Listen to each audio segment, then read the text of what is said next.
ओम नमो भगवते वासुदेवाय।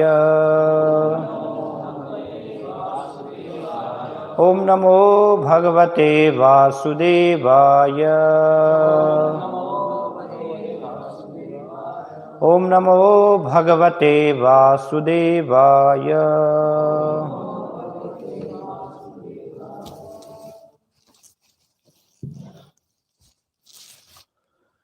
श्रीमद्भागवतम स्कंद 4 अध्याय 2 दक्ष द्वारा शिवजी को श्राप। श्लोक संख्या 18।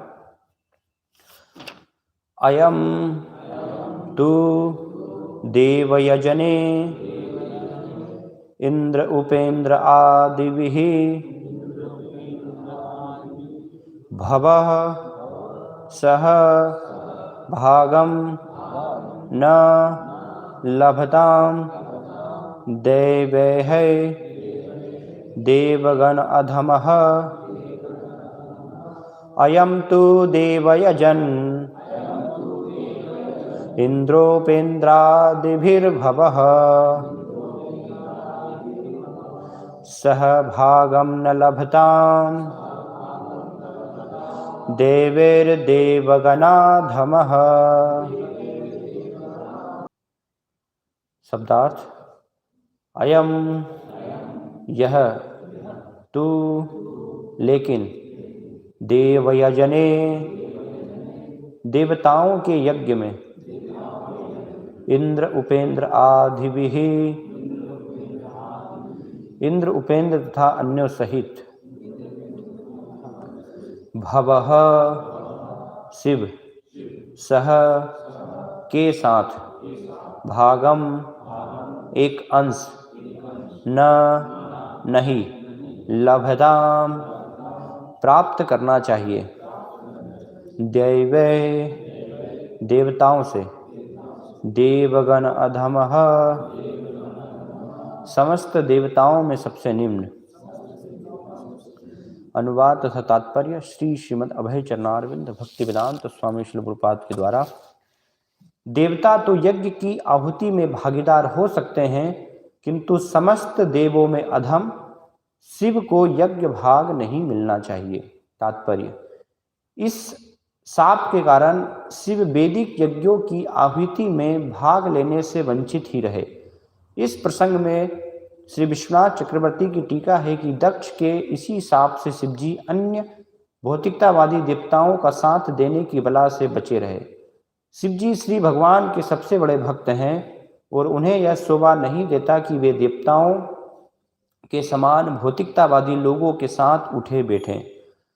इस प्रकार दक्ष का शाप एक प्रकार से वरदान सिद्ध हुआ, क्योंकि इसके कारण शिव को अन्य देवताओं के साथ, जो अत्यंत भौतिकतावादी थे, खाना अथवा उठना बैठना नहीं पड़ेगा। हमारे समक्ष गौर किशोरदास बाबाजी महाराज ने व्यवहारिक दृष्टांत प्रस्तुत किया है।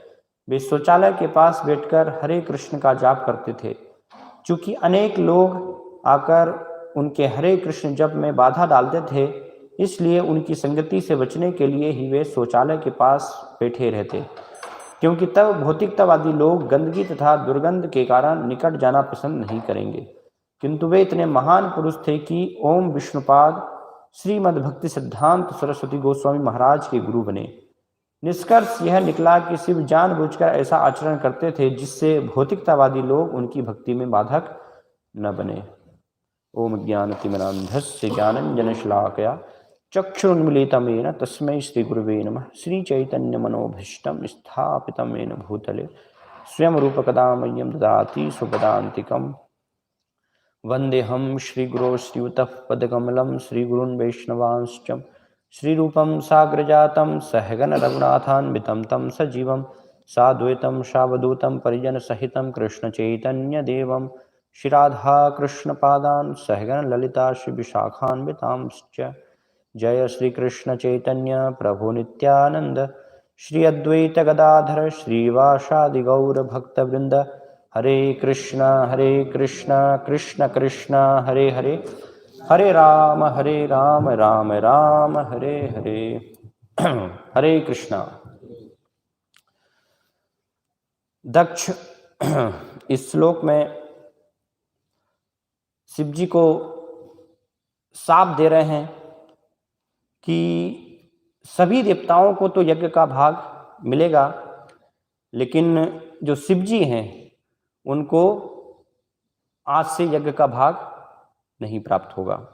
तो वैदिक संस्कृति में भगवान के द्वारा भगवान भगवद गीता में वर्णन करते हैं, इस जगत में जो लोग इंद्रिय भोग करना चाहते हैं, तो देवता भी इसी जगत में हैं, इसी भौतिक जगत में देवता भी हैं, उनकी भी इंद्रिय भोग की इच्छा है, लेकिन साथ में थोड़ा भगवान की भक्ति करने की भी इच्छा है, इसलिए वो मिश्रित उनको भक्त कहा गया है, जिसमें कि भौतिक इच्छाएं मिश्रित हैं।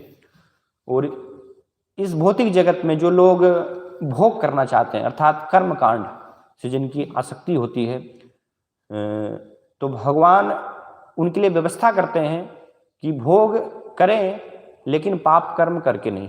अगर पाप कर्म करके करेंगे तो और क्या होगा, इस जगत में आना ही वास्तव में पतन है, अधोगति है, कि भगवान को भूल करके हम इस जगत में यहाँ पर पतित हो गए।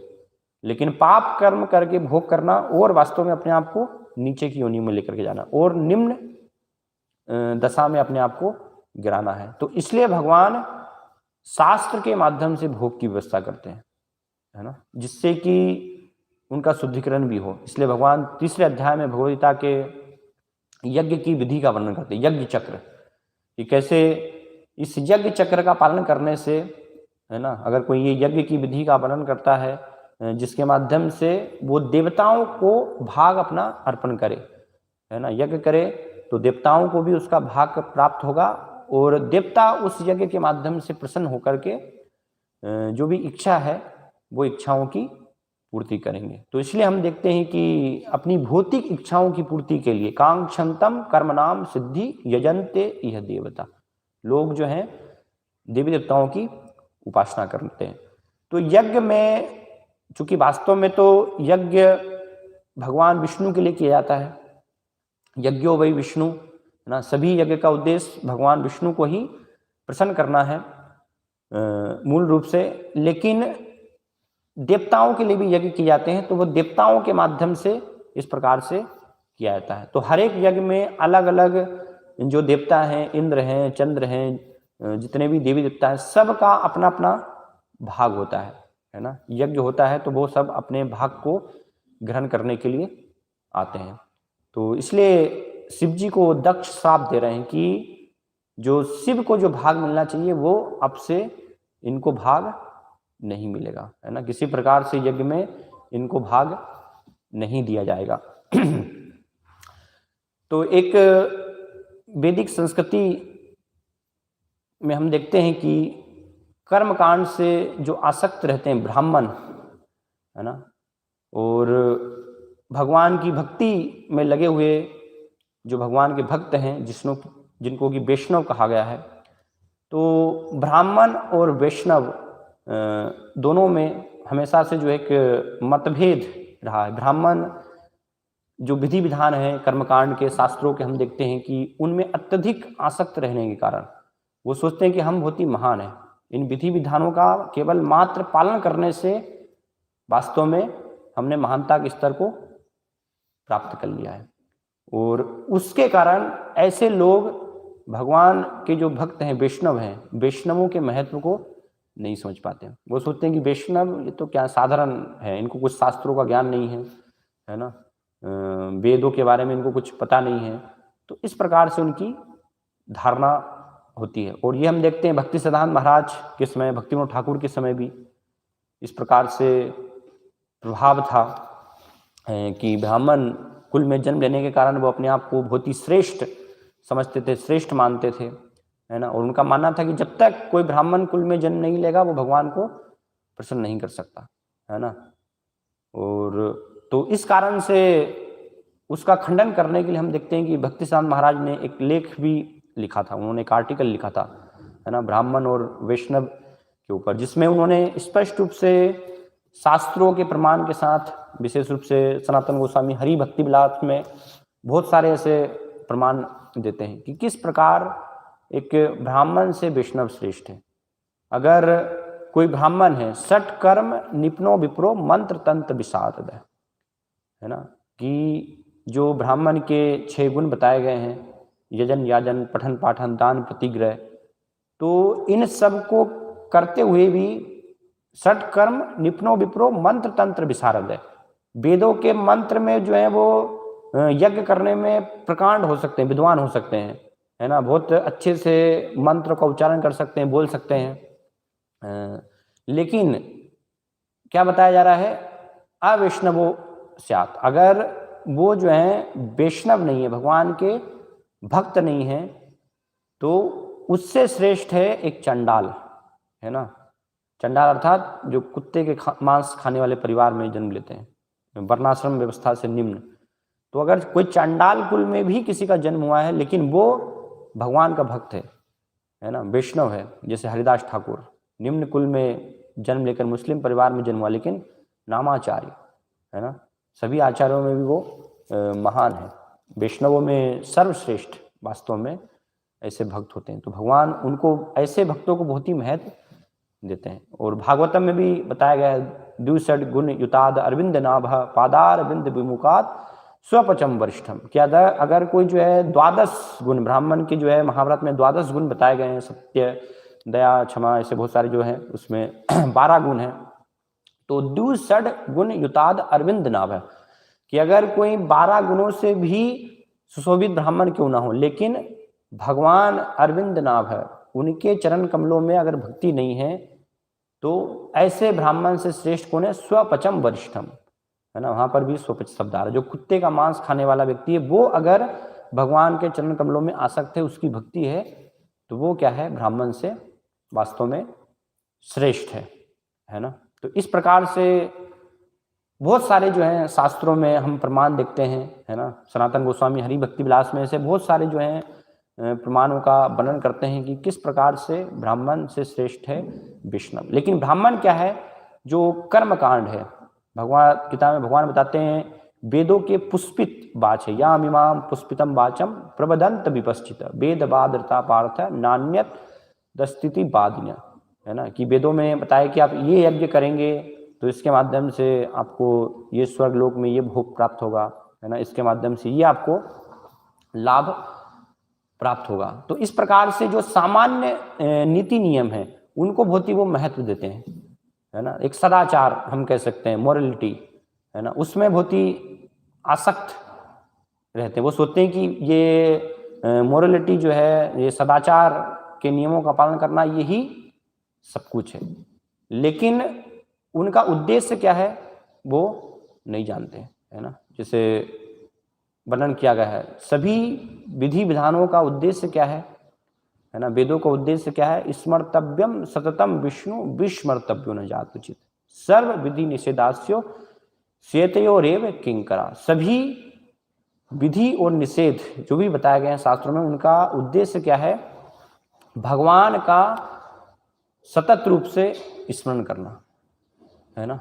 अगर सतत रूप से भगवान का स्मरण नहीं हो रहा है, तो विधि विधान पालन करने से भी फिर क्या लाभ है। केवल विधि विधानों में लगे रहना, उससे भी कोई लाभ नहीं होगा। इसलिए रूप गोस्वामी उपदेशामृत में वर्णन करते हैं, जिससे कि जो 6 चीजें हैं उससे भक्ति का विनाश हो सकता है ना।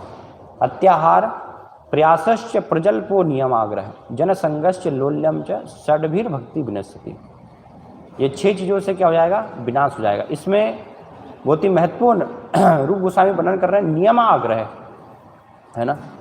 नियमाग्रह अर्थात 2 यहाँ पर शब्द हैं, एक नियम आग्रह है और एक नियम अग्रह है ना। तो नियम आग्रह का अर्थ क्या है कि बहुत अत्यधिक विधि विधान से जो है आसक्त रहना, उनका उद्देश्य नहीं जानना कि ये किस लिए है, उसका उद्देश्य क्या है, बस हमें लक्ष्य क्या है उसको भूल करके जो है विधि विधानों को पालन करना है ना। जैसे शिलप्रपाद एक कथा बताते थे कि ऋषि मुनि जो है यज्ञ करते थे, तो यज्ञ में वहाँ पर सामग्री को अशुद्ध करने के लिए बिल्ली आती थी, है ना। तो वो बिल्ली को क्या है कवर करके रख देते, एक टोकरी से उसको जो है छुपा देते थे वहाँ पर। तो बहुत समय बाद जब वो सब ऋषि मुनि पूर्वज जो है चले गए, तो उनके बाद में जो उनके वंश परंपरा में आने वाले, तो उन्होंने जब यज्ञ किया, तो उन्होंने यज्ञ चालू किया तो देखा कि यहाँ पर टोकरी तो है ही नहीं, है ना। तो उन्होंने कहा कि नहीं, टोकरी रखेंगे तभी यज्ञ होगा। जब तक हम जो है टोकरी नहीं रखेंगे तो यज्ञ प्रारंभ नहीं हो सकता, क्योंकि हमारे पूर्वज जो है टोकरी रखते थे, है ना। जब भी यज्ञ होता था तो वो टोकरी रखते, लेकिन उनको ये पता नहीं कि वो टोकरी रखते थे किस लिए, है ना। वो तो बिल्ली के लिए वहाँ पर जो है उसको रखते थे। तो इस प्रकार से हम देख सकते हैं कि केवल जो है विधि विधान से बस आसक्त रहना, लेकिन उद्देश्य को वास्तव में नहीं समझना। तो वैदिक संस्कृति में बहुत सारे लोग हैं, ऐसे ब्राह्मण हैं जो सब कर्मकांड की इन विधियों से आसक्त हैं, और भी दूसरे वर्ण के भी लोग हम देखते हैं, जैसे दक्ष है। तो दक्ष भी बहुत सदाचारी पुरुष था, है ना, पुण्यवान व्यक्ति था, और वो सब भी ये सारे विधि विधानों से आसक्त था। तो उनसे आसक्ति के कारण एक प्रकार से भौतिकतावादी व्यक्ति हम कह सकते हैं, है ना, कर्मकांड के अनुसार भौतिकतावादी है, लेकिन कर्मकांडीय शास्त्रों के अनुसार वो भोग करने का प्रयास कर रहा है। तो उससे आसक्ति के कारण ही तो फिर दक्ष ने शिव जी को कहा, है ना, कि इनको सामान्य जो है ये मोरलिटी की भी शिक्षा नहीं है, सदाचार की भी शिक्षा नहीं है कि क्या नियम जो है पालन करना चाहिए। क्यों? क्योंकि वो जानता नहीं कि कैसे एक वैष्णव जो होता है वो वास्तव में ये सब नियमों से परे होता है ना। वैष्णव के लिए आवश्यक नहीं रह जाता कि वो नियम पालन करें, उनकी इच्छा है तो ठीक है, पालन कर भी सकते हैं, है ना। और अगर नहीं है तो ऐसा कोई आवश्यक नहीं है कि उनको करना ही है, वो बाध्य ही है ना। क्योंकि जो भी ऐसे रागानुगा स्तर पर होते हैं, जो रागानुगा स्तर पर भक्त होते हैं, इसलिए भक्ति के अलग अलग स्तर बताए गए हैं, है ना। भक्ति में प्रारंभिक जो है रूप गोस्वामी वर्णन करते हैं साधना भक्ति। तो साधना भक्ति में एक भक्त को विधि विधानों का पालन करना बहुत आवश्यक है ना, जिससे कि उसकी प्रगति हो। लेकिन विधि विधानों से ही आसक्त वो रहे तो वो आगे फिर प्रगति नहीं कर पाएगा। आगे लक्ष्य होना चाहिए कि कैसे विधि विधानों से आगे रागानुगा स्तर में उसको प्रवेश करना है ना। उस स्तर में प्रवेश होना चाहिए, नहीं तो अधिक समय तक केवल विधि विधान का पालन करने से एक आगे चल करके उत्साह नहीं मिलेगा, और उसका पतन भी जो है हो सकता है उससे, है ना। तो रागानुगा स्तर पर वहाँ पर भी ऐसा नहीं कि पालन नहीं करते हैं, पालन करते हैं, लेकिन कई बार वो स्वाभाविक हो जाता है। वहाँ पर भक्ति जो है उनकी इतनी स्वाभाविक है कि फिर उसमें कई बार वो पालन नहीं भी करते हैं विधि विधानों को, है ना, आवश्यक नहीं रह जाता है। तो इस प्रकार से हम देखते हैं, है ना, कि ये नियम आग्रह है, लोग विधि विधानों को ही कुछ मान लेते। और दूसरा स्तर क्या है? नियम आग्रह, कि कोई भी जो है विधि विधान पालन नहीं करना। जो इस स्तर पर हैं, जो रागानुगा स्तर पर हैं, तो बद्ध जीव कई बार सहजियापन के कारण उनकी बस एक नकल करना चालू कर देते हैं और सोचते हैं कि हम भी अभी उस स्तर पर आ गए हैं, तो हमें कोई विधि विधान पालन करने की जरूरत नहीं है। विधि विधान तो ये सब नए लोगों के लिए, जो नौसिखिए हैं उनके लिए पालन करने की आवश्यकता है। हम तो अभी जो है ऊपर आ गए हैं, उच्च स्तर पर आ गए हैं, तो हमारे लिए कोई विधि विधान की आवश्यकता नहीं। इसलिए क्या करते हैं, वो नकल करते हैं, है ना। तो इसलिए कोई नियम पालन नहीं करते, नियम आग्रह, सारे नियमों का त्याग कर देते हैं। किसी प्रकार से जो भक्ति के विधि विधान है बेसिक, है ना, वो सब भी पालन करने का वो प्रयास नहीं करते, तथाकथित रूप से अपने आप को उच्च स्तर पर मान लेते हैं। और उसका परिणाम फिर क्या होता है कि ऐसे सहजे लोगों का पतन होता है फिर, है ना। आप जाएंगे वृंदावन अलग धाम में तो आपको बहुत सारे जो है सब सहजिया इस प्रकार से मिल जाएंगे, अपने आप को साधु बहुत बड़े दिखाएंगे स्तर पर कि हम कितने बड़े जो है भक्त हैं, कितने बड़े वैष्णव हैं। लेकिन उनके आइट साइड में जो है आपको स्त्रियां मिलेंगी, है ना, भोग जो में लिप्त होते हुए वो दिखाई देंगे। तो इस प्रकार से उनका जो है परिणाम वहाँ पर होता है एक सहजियापन के कारण। तो रागानुगा स्तर पर आवश्यक है जाना, लेकिन उसमें धीरे धीरे प्रवेश किया जाता है ना। विधि प्रारंभिक अवस्था है साधना भक्ति में, विधि विधानों के अनुसार भक्ति करना, उनको पालन करना, और उसको पालन करके फिर धीरे धीरे स्वाभाविक रूप से व्यक्ति जो है वो उसमें प्रवेश करेगा, जब तक कृष्ण के लिए अहेतु की प्रेम प्रकट नहीं हो जाता। यावत कर्माणि कुर्वीत न निर्विदेत यावता मत कथा श्रवणादो वा श्रद्धा यावन न जायते। श्रीमद् भागवत में बताया कि जब तक भगवान के नाम रूप गुण लीलाओं के प्रति जो है श्रद्धा तीव्र रूप से जो है हमारी रुचि विकसित नहीं हो, तब तक विधि विधानों को पालन करना आवश्यक है। अगर कोई तथाकथित रूप से सोच ले कि नहीं मैं तो अब 10 साल से कर रहा हूँ, 20 साल से कर रहा हूँ, तो अब तो मैं ऊपर उठ गया, मुझे पालन करने की आवश्यकता है, वो रुचि वो आई कि नहीं आई ये हमने देखा नहीं, तो क्या हो जाएगा, व्यक्ति का फिर पतन हो जाएगा, है ना। तो इसलिए दोनों चीज़ों को समझना बहुत ही आवश्यक है कि नियम आग्रह रूप गोस्वामी सावधान करते हैं, हमें नियमों से बस आसक्त रहना और उद्देश्य भूल जाना कि जीवन का उद्देश्य तो कृष्ण प्रेम है, कृष्ण के चरण कमलों में शरणागत है ना, वो हम भूल गए, बस नियमों में ही लगे रहे, तो वो भी गलत है। और दूसरी तरफ सारे नियमों को जो है त्याग देना, जो भक्ति के अनुकूल और प्रतिकूल चीजें हैं उनको भी स्वीकार नहीं करना, अनुकूलस्य संकल्प प्रतिकूलस्य वर्जनम, तो उससे भी क्या हो जाएगा, व्यक्ति का पतन हो जाएगा, भक्ति में प्रगति फिर वो नहीं कर पाएगा। तो दोनों चीज़ों को इसलिए हमें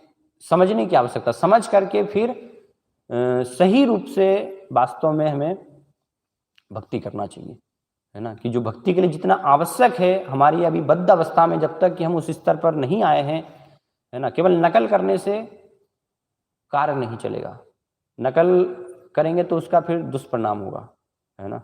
जैसे एक बार भक्ति सिद्धांत महाराज एक स्थान पर थे, तो समर्थ भक्ति सिद्धांत महाराज भगवान के महान भक्त, तो लोग उनको इस प्रकार से देखते थे कि ये भगवान के जो है महान पार्षद हैं, भक्त हैं, तो सम्मान देते थे, है ना, उनको जो है आदर सत्कार इस प्रकार से दिया जाता था, करते थे। तो एक तथाकथित एक साधु व्यक्ति ने देखा कि कितना इनको तो सम्मान मिल रहा है ना, इस प्रकार से करने से बहुत अच्छा इनको तो सम्मान, तो उनकी नकल करना जो है उसने चालू कर दिया। तो वो नकल का परिणाम क्या हुआ कि सब गांव वाले आए और गांव वालों ने जो है उसको पीटा तो जब पिटाई की उसकी, तो सारी वो नकल जो है उसकी उतर गई और अपनी असलियत पर वो आ गया व्यक्ति और भाग गया फिर वहां से, है ना। या शिल्पाद एक उदाहरण भी देते थे, है ना, कि अगर कोई मान लीजिए स्त्री जो कि गर्भवती नहीं है और वो नकल करे गर्भवती स्त्री की, चिल्लाए कि जो ऐसा लगे कि हाँ उसको जो है अब बच्चा होने वाला है ना, केवल चिल्लाए बस, लेकिन गर्भवती नहीं है, तो केवल चिल्लाने से जो है उसको बच्चा होने वाला नहीं है ना, नकल करने से वास्तव में वो गर्भवती भी जो है होना चाहिए, उसके लक्षण कुछ उसमें दिखना चाहिए।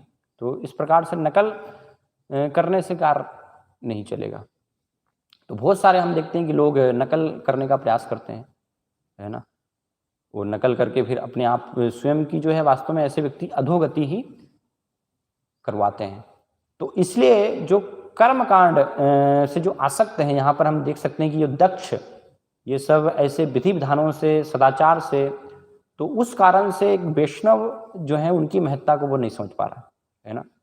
और शिव जी का जो स्तर है वास्तव में यहाँ पर जो वर्णन उनका स्तर हो रहा है वो एक प्रकार से बाबा जी का स्तर वर्णन हो रहा है ना, कि उन्होंने अपना जो बेस इस प्रकार से बनाकर रखा है वो बाबा जी का वास्तव में वेश है। और ये श्राप जो एक प्रकार से उनके लिए वरदान ही सिद्ध है, यहाँ पर शिल्पाद समझा रहे हैं, है ना, क्योंकि शिव जी जैसे महान जो है भक्त नहीं चाहते कि वो अभक्तों के उनको संग करना पड़े, अभक्तों का संग करना पड़े। तो वास्तव में ये श्राप जो है वो वरदान सिद्ध हो रहा है शिव जी के लिए, कि उनको अब यज्ञ में बुलाया जाएगा तो उनको जाना नहीं पड़ेगा यज्ञ में, है ना, तो वो यज्ञ में जो भाग लेने से वंचित रह जाएंगे, वहाँ पर कोई आवश्यकता नहीं रह गई, अब उनके साथ उठना बैठना है, नहीं तो इतने सारे जो देवी देवता है आपको उठना बैठना पड़ेगा, है ना, उस भाग को स्वीकार करना पड़ेगा, तो उससे क्या होगा, भजन में बाधा आएगी, भजन में विघ्न होगा। और वो शिव जी जो है वो नहीं चाहते हैं, शिव जी एक क्षण भी भगवान के भजन को छोड़ना नहीं चाहते हैं, निरंतर हर समय हर क्षण, है ना, सततम कीर्तयन्तो माम, जिसे भगवान भगवता वर्णन करते हैं कि मेरे भक्तजन निरंतर हर समय जो है मेरा कीर्तन करते रहते हैं। तो शिव जी की वो स्थिति है, हर समय जो है भगवान के वो ध्यान में रहते हैं, भगवान का कीर्तन करते हैं। राम रमेति रामेति रमे रामे मनोहर में सहस्त्र नाम विस्तुल्यम राम नाम ब्रह्मण्य, ये शास्त्रों में वर्णन किया गया है। तो इस प्रकार से जो बाबा जी के स्तर पर हम जो भक्त देखते हैं, उस स्तर को हमें समझने की आवश्यकता है ना। जो सामान्य भौतिकतावादी लोग हैं, जो कर्मकांड में आसक्त हैं, विधि विधानों में, तो वो ऐसे स्तर को नहीं समझ पाते कि वास्तव में ये कितना उच्च स्तर है। इस स्तर पर आकर के व्यक्ति को कोई भी विधि विधान की पालन करने की आवश्यकता नहीं रह जाती है ना। सामान्य जो सदाचार भी है, जो नैतिक विधि विधान भी है, वो भी पालन करने की आवश्यकता नहीं रह जाती। तो उसके कारण स्वाभाविक है कि व्यक्ति कोई भी जो है भ्रमित हो सकता है ना। और वो सोच सकता है कि ये तो क्या है व्यक्ति, ये तो सब पागल व्यक्ति हैं। क्योंकि जो बाबा जी होते हैं है ना, या दूसरा उनको अवधूत भी कहा गया है, उस बेस में जो होते हैं वो सामान्यतः पागल जैसे ही दिखाई देते हैं है ना। उस प्रकार के वो क्रियाकलाप करते हैं, उनके कार्य ऐसे होते हैं है ना। उनको समझने के लिए आपको भी उस स्तर पर होना चाहिए। इसलिए बताया गया कि ऐसे जो महान भक्त हैं, जो गोष्ठानंदी हैं है ना, जब तक आपका भी स्तर उच्च नहीं है, आप उसको समझ नहीं पाएंगे है ना। उस स्तर पर होना चाहिए। चेतन चेतावनी में बताया गया, जिनके हृदय में निरंतर जो है कृष्ण प्रेम स्फुरित हो रहा है, यार चित्ते कृष्ण प्रेम करे उदय, तार वाक्य क्रिया मुद्रा विज्ञ न बुझे। कि उनके जो क्रियाकलाप हैं है ना, उनके वाक्य हैं, क्या बोल रहे हैं वो, कैसे वो कार्य कर रहे हैं है ना, वो समझना जो है विज्ञ न बुझे। विद्वान से विद्वान व्यक्ति के लिए भी उन क्रियाकलापों को समझना कठिन हो जाता है। या तो जो उनके स्तर पर हैं, समकक्ष हैं है ना, ऐसे महान भक्त जब बताएं उनके बारे में, तो उनके माध्यम से हम समझ सकते हैं, या फिर हमें भी जो है उस स्तर पर होना चाहिए, तब उनके हम महत्व को समझ सकते हैं। तो श्रीमद् भागवतम में, चेतन चितामत में ऐसे बहुत सारे हम जो हैं उदाहरण देखते हैं। इन जो अवधूत के स्तर में, इस अवस्था में जो भक्त हैं है ना, जैसे श्रीमद् भागवतम में आप देखें तो इसके प्रारंभ में पहले में ही 33 स्कंद में कर्दम मुनि का वर्णन है ना, कि जब मनु अपनी पुत्री को देने के लिए जाते हैं तो कर्दम मुनि का पूरा वेश वहाँ पर वर्णन किया। इस प्रकार से उनका वेश था है ना, पूरा निर्बल जो है दिखाई दे रहे थे, क्योंकि तपस्या में मग्न थे। लेकिन शिल्पकार लिखते हैं कि जैसे हीरा अगर जो है कीचड़ में भी पड़ा है तो भी उसकी चमक जो है वहाँ पर भी स्पष्ट रूप से वो दिखाई दी जाएगी है ना, वो हीरा जो है छुप नहीं सकता। तो इस प्रकार से ये सब अवस्था के बाद भी कर्दम मुनि जो है सुंदर लग रहे थे, हीरे के समान वो चमक रहे थे। और मनु जो है उस स्तर पर थे, तो वो उसको पहचान गए, समझ गए। तो इसलिए फिर उन्होंने जो है माता देवहूति का वहाँ पर जो है विवाह करवाया। तो कर्दम मुनि को हम देख सकते हैं उस अवस्था में, जो कि सामान्य व्यक्ति के लिए संभव नहीं है पहचानना। या श्रीमद् भागवतम के 5वें स्कंद में भगवान ऋषभ देव का हम वर्णन देखते हैं है ना, कि अपनी अंतिम अवस्था में ऋषभ देव सब कुछ त्याग करके भरत महाराज और बाकी के जो पुत्र हैं सबको राज्य दे करके और निकल जाते हैं अवधूत वेश में ना। सारे वस्त्र भी वो त्याग देते हैं, नग्नावस्था अवधूत वेश में विचरण कर रहे हैं है ना। क्यों विचरण कर रहे हैं? क्योंकि उनका स्तर वास्तव में इस प्रकार से है कि पूर्ण रूप से वो निरंतर जो है भगवान के चिंतन में ही लगे हुए हैं। वो उसमें एक क्षण भी जो है विघ्न लाना नहीं चाहते हैं है ना। तो कई बार लोग विचार, भक्तों में भी एक विचार होता है कि जो गोष्ठानंदी हैं है ना, सामान्य रूप से कि अपने भजन में वो लगे हुए हैं, तो सोचते हैं कि उनसे श्रेष्ठ क्या है, हम जो प्रचार कर रहे हैं तो हम श्रेष्ठ हैं है ना। भजनानंदी से श्रेष्ठ है गोष्ठानंदी है ना, प्रचार करने वाले। लेकिन ये जो भजन में लगे हैं वो कोई साधारण भजन नहीं है, इनका स्तर जो है बहुत ही उच्च है। ऐसे जो बाबा जी स्तर होते हैं वो कोई साधारण भक्त नहीं है, निरंतर भगवान की लीलाओं का ही वो चिंतन कर रहे हैं, उनका ही वो स्मरण कर रहे हैं। ऐसे भक्त वास्तव में अपने आचरण से प्रचार कर रहे हैं है ना। उनको जो है प्रचार करने की आवश्यकता नहीं है, उनके दर्शन से ही वो प्रचार कर देते हैं। इसलिए नरोत्तम दास ठाकुर लिखते हैं, दर्शने पवित्र करो यही तुम्हारे गुण है ना। उनको बोलने की आवश्यकता नहीं है, लोग जो भी उनके दर्शन करेंगे देखने से ही व्यक्ति शुद्ध भक्त बन जाता है, ऐसे बाबा जी भक्तों को, अवधूत भक्तों को। तो इसलिए भगवान ऋषभ देव का भी हम उदाहरण देखें तो उन्होंने सब कुछ त्याग करके भ्रमण कर रहे थे, तो लोग उनको पत्थर मारते थे, है ना, और पूरा देह से अलग हो गए थे, इसलिए लेटे हुए हैं रास्ते में, है ना, वहीं पर जो है मल मूत्र त्याग कर रहे हैं। वो इस प्रकार से शरीर में ही जो है मल मूत्र लिपटा हुआ है, वो लोग ऐसी दशा देख करके उनको पागल समझ रहे हैं, है ना, इस प्रकार की उनकी स्थिति है। लेकिन महान ये स्थिति है। श्रीमद् भागवतम लिखते हैं, है ना, शिलुपाद, कि भगवान ऋषभ देव की जो है नकल करने का प्रयास भी किया गया, है ना। एक अरहत नाम का व्यक्ति था दक्षिण भारत में, कोंक इस प्रकार से देश में, तो वहाँ पर उसने ये नकल की, लेकिन वो नास्तिक बन गया। एक नास्तिक पंथ जो है जैन धर्म, वहाँ से वास्तव में फिर नकल करने से चालू हुआ। तो शिलवाड़ लिखते हैं कि अगर भगवान ऋषभ देव जो कि उस अवस्था में स्थित थे, है ना, तो वो सब ये आचरण को दिखा रहे थे, तो जब मल त्याग करते थे तो मल की भी जो है कई किलोमीटर दूर तक खुशबू जाती थी। इस प्रकार भगवान ऋषभ देव की स्थिति थी, है ना। तो उसके बाद बताते हैं कि आप नकल करना चाहते हैं, तो आप अगर अपने मल को भी जो है शुद्ध नहीं कर सकते, तो वो नकल करने से मतलब नहीं है ना। आप भी अपने मल के पास जो है नहीं बैठ पाएंगे, आपको वहाँ से भागना पड़ेगा। भगवान ऋषभ देव का स्तर तो बहुत उच्च था कि कई किलोमीटर दूर तक जो है वो खुशबू वहाँ पर जा रही है। तो क्योंकि हर चीज दिव्य, कुछ भी वहाँ पर वो साधारण नहीं है ना, शरीर जो है भौतिक नहीं है भगवान का, ये समझने की आवश्यकता है। तो इस प्रकार से भगवान ऋषभ देव के जीवन में भी हमें ये उदाहरण मिलता है। फिर उन्हीं के पुत्र भरत महाराज, तो भरत महाराज को जब हिरण का शरीर मिलता है ना, और हिरण के शरीर के बाद दोबारा से जब ब्राह्मण पुत्र के रूप में उनका जन्म होता है, जड़ भरत के रूप में, तो उस जीवन में बहुत सावधान रहते हैं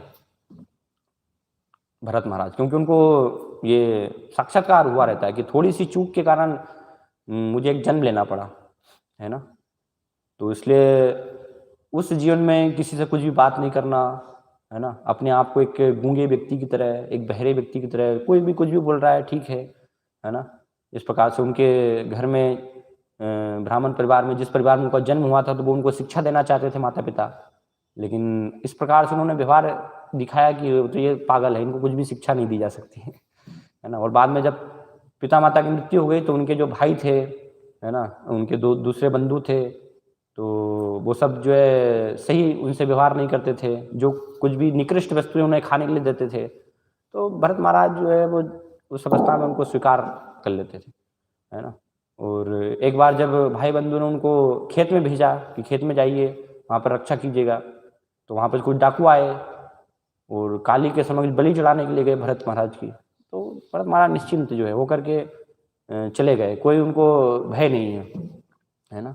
वो जब वहाँ पर बलि चढ़ाने का प्रयास किया गया उन डाकुओं ने, तो स्वयं काली ही जो है प्रकट हो गई वहाँ पर, है ना, और सारे जो उनके पूजक थे जो बलि चढ़ाना चाहते थे, उन्हीं का उन्होंने वध कर दिया काली ने। तो इस प्रकार से भरत महाराज फिर रक्षा होती है वहाँ पर, है ना, क्योंकि भगवान के भक्तों की देवी देवता जितने भी वो भी रक्षा करते हैं। और बाद में फिर जब एक बार ऐसे ही मूक गूंगे बहरे व्यक्ति की तरह भ्रमण कर रहे थे, तो राजा रहुगन आ रहे थे उधर से, है ना, उनको पालकी में लेकर आ रहे थे। तो लेकिन हुआ क्या कि उनकी पालकी में एक जन की कमी थी, है ना, 3 जन ही पालकी को लेकर के जा रहे थे, तो उससे समस्या हो रही थी। तो जो पालकी का मुखिया था, उसको राजा रघुवर ने बताया कि कोई व्यक्ति आप देखो, है ना, उसको दूसरे व्यक्ति को पालकी में लगाओ इसमें।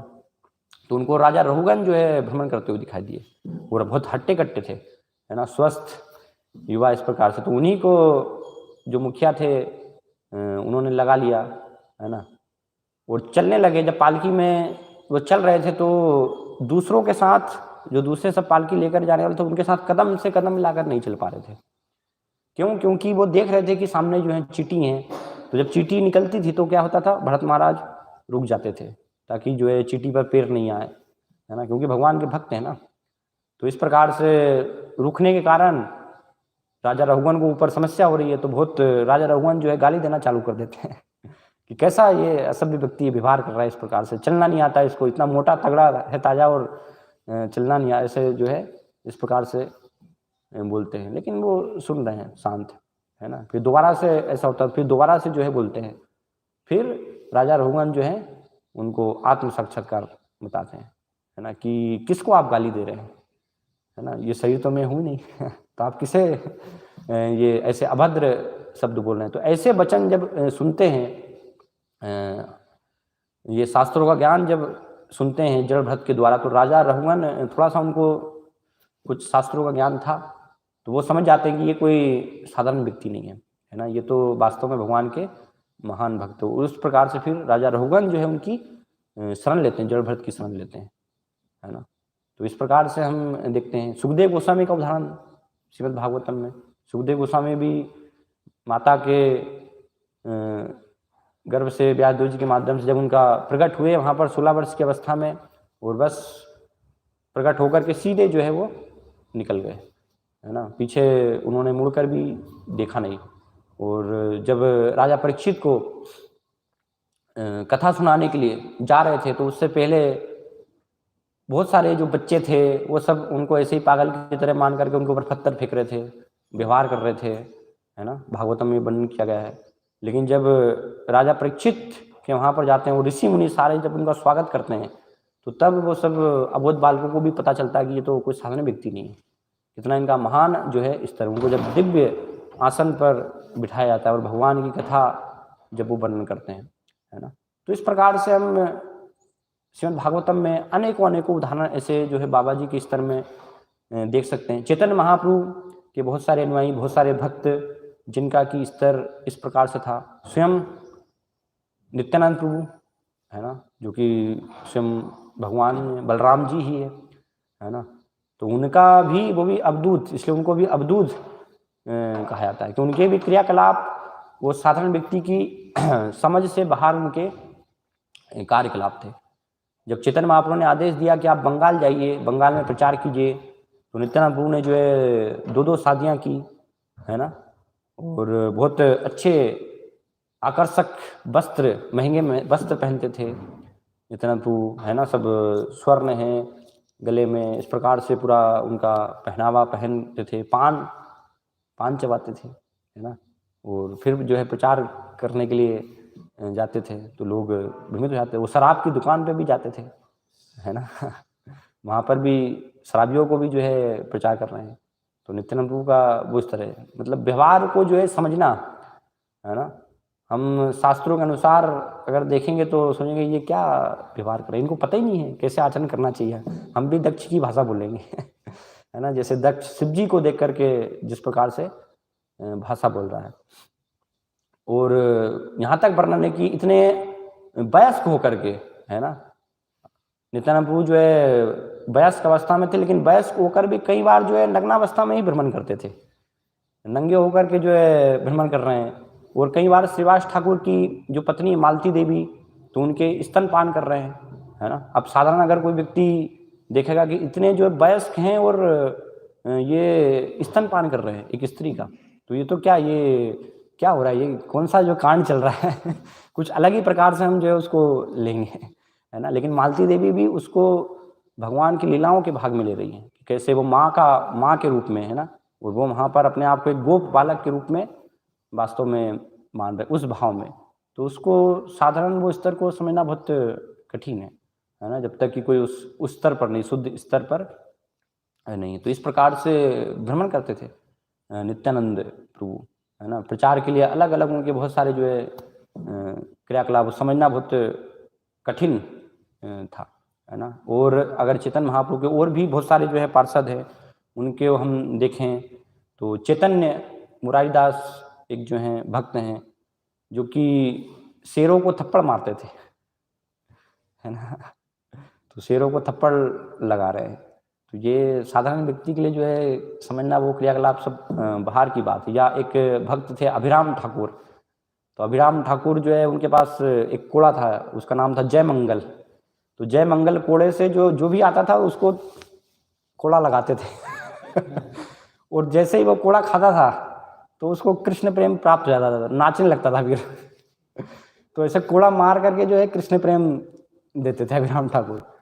तो अब लोग जो नहीं जानते वो समझेंगे ये भक्त हैं क्या है, ये कैसा व्यवहार कर रहे हैं, मार रहे हैं सबको लेकिन जिसको भी उनकी मार पड़ गई वो व्यक्ति बहुत भाग्यशाली है क्योंकि ऐसे मार खाने से तुरंत उसको क्या हो गया, कृष्ण प्रेम प्राप्त हो गया, कृष्ण भावना भावित वास्तव में वो व्यक्ति हो गया। तो ऐसे हम उदाहरण देख सकते हैं चैतन्य महाप्रभु के अनुयायी, और नवद्वीप में जो बाबा जी हैं, है ना, उनका भी आचरण हम इस प्रकार से देखते हैं। नवद्वीप के 3 बाबा जी, जगन्नाथ दास बाबा जी, गौर किशोरदास बाबा जी, है ना, बंसीदास बाबा जी, तो इन सब के भी आचरण में इसी प्रकार से आपको मिलेगा, है ना, कि किसी भी प्रकार से जो है व्यवहार कर रहे हैं। गौर किशोरदास बाबा जी, कोई भी उनके पास जाता था तो परेशान होना नहीं चाहते थे, इसलिए बहुत इस प्रकार अलग प्रकार से व्यवहार करते थे, है ना। एक बार एक व्यक्ति गया कि मुझे आशीर्वाद दीजिए, आशीर्वाद दीजिए, तो बाबा जी महाराज तो कुछ पहनते नहीं थे, कॉपी नहीं पहनते थे, तो अपनी कॉपी नहीं निकाल कर, ये लो, ये मेरा आशीर्वाद है ना। और कई बार, है ना, जैसे आपने सुना ही होगा कि टॉयलेट में जप करते थे, है ना, वहाँ पर एक धर्मशाला आती थी कुलिया वहाँ पर, तो वहाँ पर टॉयलेट में बैठ गए, यहाँ पर कि सब लोग, जो पब्लिक टॉयलेट होती ना, तो उसमें सब लोग जो हैं बाथरूम करने जा रहे हैं, टॉयलेट कर रहे हैं, तो ऐसे स्थान में बैठ करके और वहाँ पर अपना जप कर रहे हैं। और जो बेसिक जो सब विधि विधान है वो सब कोई जीवन में कभी नहीं देखते कि उन्होंने कोई पालन किया है, कभी स्नान किया हो, है ना, या वो सुबह जल्दी उठ रहे हैं कि मंगला आरती कर रहे हैं कि क्या कर रहे हैं, पूरा पालन अच्छे से कर रहे हैं, है ना। इस प्रकार से कोई उनके जीवन में हम जो है ऐसे नीति नियम नहीं देखते, है ना। लेकिन बहुत ही महान स्तर, है ना, इसलिए तो भक्ति सिद्धांत महाराज को भक्तिविनोद ठाकुर ने बोला कि आप जो है इनसे आप दीक्षा लीजिएगा, है ना। भक्तिविनोद ठाकुर ने भेजा भक्ति सिद्धांत महाराज को कि अगर आप दीक्षा जो है आपको नहीं मिल पाए तो फिर वापस मत आइएगा आप, है ना, दीक्षा लेकर ही आइएगा, तभी आइएगा। तो ये स्तर हम जो है देखते हैं गौर किशोरदास बाबा जी महाराज का। बंसीदास बाबा जी महाराज भी, वो भी सब, उनका जीवन भी इसी प्रकार से था, है ना। बाबा जी के वेश में ऐसे ही आचरण कर रहे हैं। उनके पास जो विग्रह थे भगवान के, तो कभी उनको जो है खिला रहे हैं, कभी सेवा कर रहे हैं, कभी टाइम से उठा रहे हैं, कभी नहीं भी कर रहे हैं, कभी जो भी मिल गया वही खिला दिया, है ना। लेकिन उनका स्तर इस प्रकार से था कि श्रीपाद बताते हैं कि बंसीदास बाबा जी जो है अपने विग्रहों से बातें करते थे, और विग्रह भी जो है उनसे बातें कर रहे, और कुछ सीमित बस सामान था, है ना, एक झोपड़ी में उनके पास थोड़ा। तो एक बार, और उसकी भी चिंता नहीं करते थे, तो एक बार वो चोरी करके ले गया, है ना।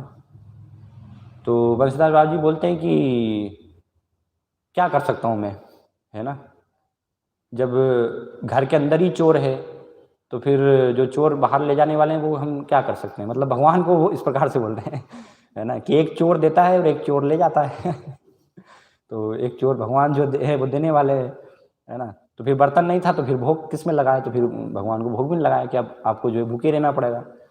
फिर किसी ने एक पात्र जो है उनको दिया बंसीदास बाबा जी को, है ना, दान में एक पात्र दिया। तो एक पात्र जब मिला तो फिर वो बंसीदास बाबा जी ने कहा कि ये नित्यानंद प्रभु का जो है पात्र है, तो आज जो है सिर्फ नित्यानंद को भोजन मिलेगा। अगर जो है चैतन्य महाप्रभु गुणानंद प्रभु को उनको भोजन करना है तो फिर आपको अपने पात्र की व्यवस्था करनी पड़ेगी, है ना, आपको भी जो है अपने पात्र की व्यवस्था। तो उस दिन फिर उन्होंने सिर्फ नित्यानंद प्रभु को ही भोजन दिया तो इस प्रकार से हम जो है आचरण देखते हैं, अनेकों ऐसी घटनाएं इन सब बाबा जी के जीवन में भी हम देख सकते हैं कि वो सब साधारण जो है विधि विधान, उस सबसे वास्तव में उनका स्तर जो है बहुत परे स्तर है ना। और शिव जी की भी यही स्थिति है कि शिव जी भी निरंतर क्या है, भगवान के भजन में ही वो लगे रहना चाहते हैं। तो इसलिए बाहरी रूप से अपना बेस वो इस प्रकार से बनाते हैं कि भभूत लपेटे हुए हैं, है ना, सब इस प्रकार से आचरण है कि जिससे कि लोग समझे कि ये तो कोई काम के व्यक्ति नहीं है। मतलब एक प्रकार से अभक्तों के संग से बचने के लिए, असत संग से बचने के लिए, है ना। ये सब क्यों बेस बाबा जी के जीवन में हम आचरण देखते हैं, ऐसे अवधूत के जीवन में हम आचरण देखते हैं, क्यों करते हैं वो? क्योंकि उनको असत्संग नहीं करना पड़े। वो इतने जो है सतर्क है, इतने सावधान है, उनको पता है कि असत्संग का प्रभाव क्या होता है ना। जैसे चेतन महाप्रभु बताते हैं ना, असत्संग त्याग ई वैष्णवाचार, ये जो है वैष्णव की शिक्षा है, असत्संग का त्याग करना। तो इसलिए बहुत सावधान वो रहते हैं, क्योंकि उससे विघ्न आता है भगवान के जो स्मरण करने में, है ना, अभक्तों का संग करने से बाधा आती है। तो इसलिए वो थोड़ा सा भी विघ्न नहीं चाहते। तो इसलिए ऐसा आचरण करते हैं कि जिससे कि लोग समझे कि हाँ ये पागल है ना, ये कोई कार्य के व्यक्ति नहीं। तो इस प्रकार से समझ करके लोग उनके पास नहीं जाएंगे, लेकिन जो महाभागवत है, जो उस स्तर पर है, वो वास्तव में ऐसे भक्तों की, वैष्णवों की महानता को समझ सकते हैं कि वो कोई साधारण वास्तव में व्यक्ति नहीं है। तो इसलिए बहुत सावधान हमें जो है रहना चाहिए, है ना। कई बार अगर कोई इस प्रकार से आचरण कर रहा है और अगर हम विधि विधान से बहुत आसक्त हैं, है ना, तो हम समझ सकते हैं, सोच सकते हैं कि नहीं हम महान हैं, वास्तव में इनको तो कुछ भी जो है पता नहीं है ना। कई बार इस प्रकार की जो है भावना आ सकती है। महान से महान विद्वान व्यक्ति के अंदर भी ये भावना आती है। ब्रह्मा जी, उनके अंदर ही भावना आ गई, तो हमारी फिर बात क्या है ना। जब ब्रह्मा जी ने देखा कि भगवान श्री कृष्ण अपने ग्वाल वालों के साथ खेल रहे हैं और उल्टे हाथ से खा रहे हैं, है ना, वो ये तो झूठा खा रहे हैं, तो सामान्य ये भगवान कैसे भगवान है, इनको इतना भी ज्ञान नहीं है कि उल्टे हाथ से नहीं खाना चाहिए, है ना। क्योंकि वेदों में सब कुछ पढ़ा था ब्रह्मा जी ने, है ना, सारे वेदों की जो है सूची मुची क्या है, सब नीति नियम सब कुछ ब्रह्मा जी जो है जानते थे। तो मोहित हो गए वहाँ पर कि ये कृष्ण भगवान है कि नहीं है, शायद क्या स्थिति है ना, संशय आ गया। तो इसलिए फिर बालकों को उन्होंने चुराया, ब्रह्म मोहन लीला।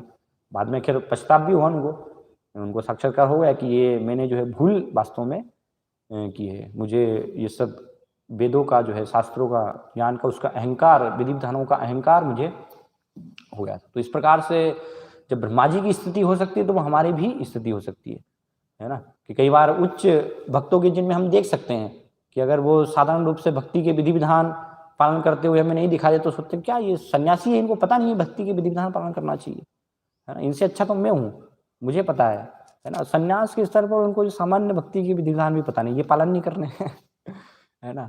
तो वो हमें जो है भूल नहीं करनी चाहिए, है ना, क्योंकि हो सकता है वो उनका जो है क्या स्तर हो अगर हम नहीं जानते हैं, है ना। और जो व्यक्ति भाव के स्तर पर हैं, कई बार अगर रागानुगा स्तर में हैं तो वो उनके लिए पालन करना आवश्यक भी नहीं रह जाता, है ना। नियम शिल्पवाद के जिनमें भी हम देखते हैं, एक आचार हैं चूंकि, तो शिल्पवाद सिखाने के लिए सारे विधि विधानों को सिखाते भी थे, नियमों को सिखाते भी थे, लेकिन कई बार शिल्पवाद जो है पालन नहीं भी करते, तो उनके लिए पालन करना आवश्यक नहीं है। ऐसा नहीं सोचना चाहिए कि नहीं शिल्पवाद को भी पालन करना चाहिए, लेकिन इसमें एक सावधान हमें ये रहना चाहिए कि ऐसे व्यक्तियों की नकल नहीं कर सकते हम, है ना। तो इसलिए नकल किसी भी स्थिति में हमें नहीं करना चाहिए। अगर नकल हम करेंगे, ये सब जो महान प्रेम के स्तर पर है, भाव के स्तर पर भक्त हैं, तो वो नकल से हमारा जो है पतन होगा। और अधिकतर लोग हम देखते हैं कि सब नकल करने का प्रयास करते हैं, है ना। राधा कुंड में जाकर के बैठ जाते हैं, वृंदावन में अपना भजन अपने आप को दिखाते हैं, हम बहुत बड़े जो है बाबा जी हैं, है ना। इस प्रकार से नकल करते हैं, लेकिन फिर सब स्त्री संग में जो है लिप्त जाते। तो बाबा जी के जीवन में भी क्योंकि हम एक नियम का पालन ये देख सकते हैं, जो सब अवधूत स्तर पर भी है, पूरा फ्री रूप से, मुक्त रूप से वो भ्रमण करते थे, लेकिन एक नियम का जो है सभी इस स्तर पर भी अगर हैं तो वो पालन जरूर करते थे कि स्त्रियों के संग से जो है दूर रहना है। तो ये सब हम ऐसे महान अवधूत स्तर पर में जो भक्त हैं, बाबा जी के स्तर पर जो भक्त हैं, उनके जीवन में ये नियम का पालन हम देखते हैं। लेकिन जो नकल करते हैं उनके जीवन में ये नहीं देखा जाता, वो बल्कि और संग करने लगते हैं है ना। तो इस प्रकार से नकल से आवश्यकता लाभ किसी प्रकार से नहीं होगा। ऐसे स्तर को हमें समझना है और उनका जो है, उनके पद चिन्हों का हम अनुसरण करें, है ना, उनकी जो है पूजा करें कि कैसे जो निरंतर हर समय भगवान के चिंतन में वो लगे हुए हैं, तो हम भी वो स्तर को कैसे वास्तव में प्राप्त करें। लेकिन हमारे लिए वो स्तर प्राप्त होगा विधि विधानों का पालन करने से। भक्ति की जो प्रारंभिक अवस्था में विधि विधान है उनको हमें पालन की आवश्यकता। तथाकथित रूप से हम जो है एक भाव की जो है नकल नहीं कर सकते, है ना, उससे लाभ नहीं होगा। जैसे शुरुआत बोलते हैं, बहुत सारे हम देखते हैं भागवत कथाकार है ना, सब बहुत अच्छा भाव दिखाएंगे, लेकिन वो क्या केवल 2 कौड़ी का उनका जो है भाव है, 2 आने का भाव भक्ति साधन महाराज बताते थे, है ना। जब तक उनको पैसा मिल रहा है तो वो बहुत अच्छा दिखाएंगे। ऐसी बहुत सारी जो है बंगाल में आप देखेंगे कीर्तन मंडलियां हैं, है ना, तो वो सब जब तक पैसा है तो वो चल रहा है कीर्तन का, बढ़िया भाव दिखाएंगे, ऐसे बिल्कुल आपको लगेगा कि कितने ये तो बहुत बड़े जो हैं भक्त होंगे। लेकिन यहाँ पर समय पूरा हो जाता है तो बस फिर वो भाव से तुरंत क्या हो जाते हैं, फिर नीचे हो जाते हैं, है ना। या एक कथा भी आती है, जैसे एक बार एक कोई भागवत कथाकार जो है कथा कर रहे थे, तो एक वृद्ध महिला जो है प्रतिदिन आगे बैठ करके उनकी जो है कथा सुनती थी, और हर दिन जो है शुरुआत से लेकर अंतिम तक कथा में अपने जो है आंसू वो बहाती रहती, रोती रहती थी बस, है ना। कथाकार जो है कथा कर रहे हैं और वो पूरा समय रो रही है ना, भाव विभोर हो रही है। तो कथाकार ने 7 दिन के बाद पूछा वो, उसको लगा कि कितने जो इनका स्तर है, ये तो क्या महान स्तर है। तो वो गए उनके पास और पूछा कि कितने आपकी भक्ति है ना, कितने महानता का स्तर है, आप तो हर दिन जो है पूरा भाव में मग्न होकर तो इस प्रकार से आप अश्रुपात कर रहे थे। फिर उन्होंने बताई वास्तविक स्थिति क्या थी। तो महिला, वृद्ध महिला जो है बताती हैं कि वास्तव में जब आप कथा करते थे और कथा करते समय जब आप बोलते थे तो आपकी दाढ़ी जो है हिलती थी, तो मुझे जो है अपनी बकरी की याद आ जाती थी, मेरी बकरी जो है मर गई थी। तो वो बकरी की याद में मैं इस प्रकार से आंसू जो है पूरा बहाती थी, आपको देख देख करके मुझे मेरी बकरी याद आती थी। तो इस प्रकार से हम जो है स्थिति देखते हैं, है ना, कि लोग जो है नकल करते हैं। तो इसलिए हमें यहाँ पर हम समझें, है ना, दक्ष जो कि सब कर्मकांड से आसक्त है, विधि विधानों से आसक्त है, तो वो सोच रहा है कि मैं वास्तव में महान हूँ। लेकिन शिव जी जो कि अवधूत बेस में है, शिव जी की अवस्था जो है बाबा जी की अवस्था, परमहंस वास्तव में वो अवस्था है, तो उस अवस्था में कोई नीति नियम पालन करना उनके लिए आवश्यक नहीं रह जाता, ऐसे महान भक्तों के लिए, वैष्णवों के लिए। तो ऐसे स्तर को हमें जो है वास्तव में गुरु के माध्यम से समझना चाहिए, उनके द्वारा श्रवण करके हमें उसको समझना चाहिए, जिससे कि हम कहीं अपराध न कर बैठे, है ना। सामान्य भौतिक दृष्टिकोण से, भौतिक चक्षु से हमें देखने का प्रयास नहीं करना चाहिए, शास्त्र के माध्यम से हमें देखना चाहिए ऐसे भक्तों की महानता को। हरे कृष्णा। तो यहाँ पर हम विराम देंगे, कोई अगर प्रश्न है पूछ सकते हैं। यस। तो जैसे है कि ब्राह्मण अपने वेदों या पठन पाठन ज्ञान या बुद्धि के प्रचार प्रसार में पारंगत होने से अपने आप को वैष्णवों से कुछ उनको ऐसा मानते हैं। तो पर भगवद गीता में भगवान कहते हैं कि जो मुझे मन बुद्धि ज्ञान से मेरी पूजा करता है वो मुझे सबसे प्रिय है। तो इसको हम कैसे, मन बुद्धि ज्ञान मतलब पूर्ण रूप से समर्पित होने की बात हो रही है यहाँ पर, है ना। पूर्ण रूप से आप समर्पित होकर जब भक्ति कर रहे हैं तो भक्ति की बात हो रही है। अगर ब्राह्मण है, ज्ञान है वहाँ पर, है ना, सारे जो है ब्राह्मणों को हम देखें, कोई चतुर्वेदी ब्राह्मण हो सकता है तो उसको वेदों का, शास्त्रों का सब अच्छे से ज्ञान है, लेकिन अगर भगवान के चरण कमलों में भक्ति नहीं है तो उस ज्ञान का क्या महत्व है आपका जो है। और भगवान इसको दिखाते भी है ना, जो यज्ञ करने वाले जो ब्राह्मण थे, तो भगवान कृष्ण बलराम जब जाते हैं अपने मित्रों के साथ वहाँ पर, और उनसे जब भूख लगती है उनको, तो भगवान बोलते हैं कि उनसे मांग कर लाइए, कुछ ब्राह्मण जो है यहाँ पर यज्ञ कर रहे हैं। तो बहुत सारा उन्होंने यज्ञ में बनाए हैं प्रसाद, भोजन जो है वो लेकर के आइए। तो वो मना बोल देते, यज्ञ में ही बस अपने विधि विधान में ही लगे हुए हैं, है ना। लेकिन जब ब्राह्मण पत्नियों को जो बताया जाता है तो वो तुरंत जो है उठ करके और देने के लिए वहाँ पर आ जाती हैं, क्योंकि उनकी भक्ति थी, है ना। और वो सिर्फ कर्मकांड, वो यज्ञ की विधि से बस आसक्त थे, मंत्र से, है ना। हम बहुत अच्छे मंत्र का जाप कर रहे हैं, वो सब विधि विधानों से आते, लेकिन विधि विधानों का उद्देश्य है कि जिनके लिए यज्ञ कर रहे हैं वही कृष्ण ही अब यहाँ पर आ गए हैं साक्षात, तो उनको तो देना ही चाहिए ना हमें। तो उसको वो नहीं समझ पाए, तो इसलिए बताया है कि ऐसे ज्ञान होने का उसका कोई महत्व नहीं है। अगर भक्त नहीं है आप, तो एक भले ही वो ब्राह्मण नहीं हो, कोई व्यक्ति निम्न कुल में भी हो, लेकिन वो अगर भक्त है तो वो फिर उससे श्रेष्ठ है, भगवान उसको ज़्यादा अपना प्रिय मानते हैं।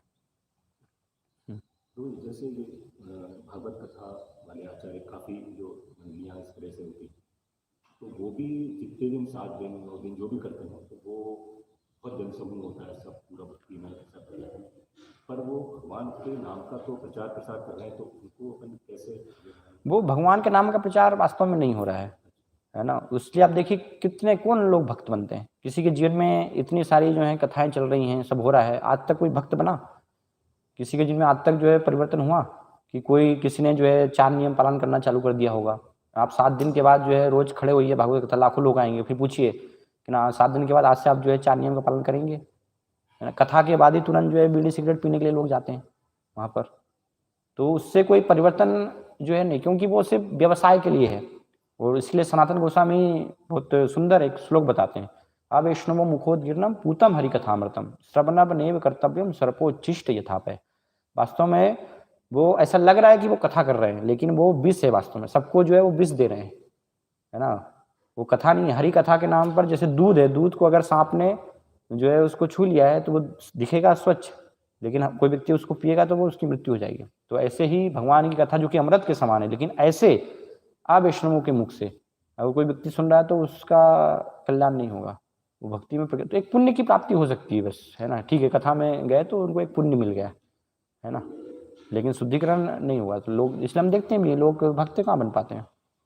कोई जैसा जीवन था वैसा का वैसा ही उनका जीवन चलता रहता है। लेकिन शिल प्रपात, है ना, अमेरिका गए ऐसे पतित पापी लोगों को भी सिर्फ जो है ये देने से, और पूरा सब कुछ उन्होंने त्याग कर दिया, छोड़ दिया। जो मांसाहार करने वाले थे तो वो प्याज लहसुन को भी नहीं खा रहे फिर, है ना। शराब, बड़े से बड़े जो है जो नशे का सेवन करने वाले, है ना, वो जो है चाय कॉफ़ी तक को हाथ नहीं लगाते हैं। तो इतना परिवर्तन कैसे हो गया है। तो ये हम वैष्णवों का, शुद्ध भक्तों का प्रभाव इस प्रकार से देखते हैं। तो वह भीड़ हमें दिख सकती है, लेकिन उससे हमें आकर्षित नहीं होना है।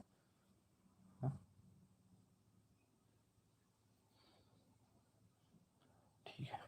श्रीमद् भागवतम की जय। श्रील प्रभुपाद की जय।